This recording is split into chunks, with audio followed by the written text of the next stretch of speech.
Hello all నమస్తే.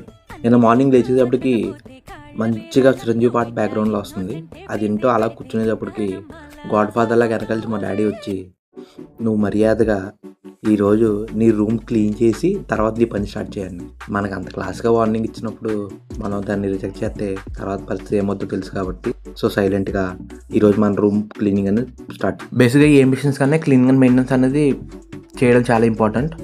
పైగా ఈ మిషన్స్ అనేవి మనకి చాలా హెల్ప్ చేస్తాయి కాబట్టి మనం కూడా వాటిని చాలా కేర్ఫుల్గా చూసుకోవాలి. నా క్లీనింగ్ ప్రాసెస్ అనేది ఇనిషియేట్ సక్సెస్ఫుల్గా కంప్లీట్ క్లీనింగ్ అంతా అయిపోయేసరికి ఇంటర్వెల్లో ట్విస్ట్ లాగా నాకు ఇంకో ట్విస్ట్ ఇచ్చారు. నీట్గా రెడీ అయ్యి స్నానం చేసి మంచి బట్టలు వేసుకుని గుడిలోకి వెళ్ళన్నారు. అదేంటది గుడి ఎందుకు, మన గుడికి ప్రసాదం తప్ప దేనికి వెళ్ళం కదా అంటే, మన ఇంటి పక్క వాళ్ళు పూజ చేసుకుంటున్నారు, షష్ఠి కదా రేపు, ఈరోజు కళ్యాణం, వాళ్ళు కూర్చున్నారు, నువ్వు అన్నీ మూసుకుని వెళ్ళన్నారు. ఓను అని చెప్పి తప్పక ఇంకా వెళ్ళి గుడికి వెళ్ళి పూజ అంతా అయ్యేదాకా చూసి లాస్ట్లో ప్రసాదం తిని హ్యాపీగా వచ్చేసా. మీలో ఎంతమంది ఈరోజు గుడికి వెళ్తారో కామెంట్ చేయండి.